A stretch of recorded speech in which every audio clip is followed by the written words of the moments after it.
Section 2.6, Polynomial Inequalities. Part 1, Graphical Interpretation. Solve x squared plus x minus 12 greater than or equal to 0 by first graphing the function f of x equals x squared plus x minus 12. What we're looking for is what are the x values where this function will be greater than or equal to 0. If I graph the function, I have this parabola right here. I can see that it's equal to 0 at 3 and negative 4. We want where it's greater than or equal to 0, so above the x-axis. So from negative infinity to negative 4, and from 3 to infinity.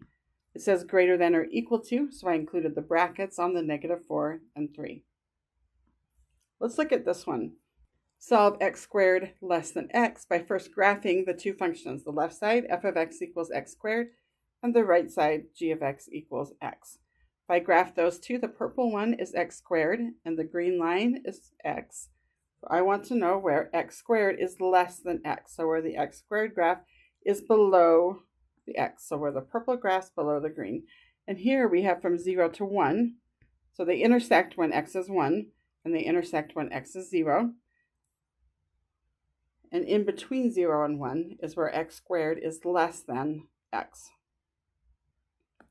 I can also solve the same one by getting 0 on one side of the inequality first. So to do that, I would subtract x from both sides to get x squared minus x less than 0.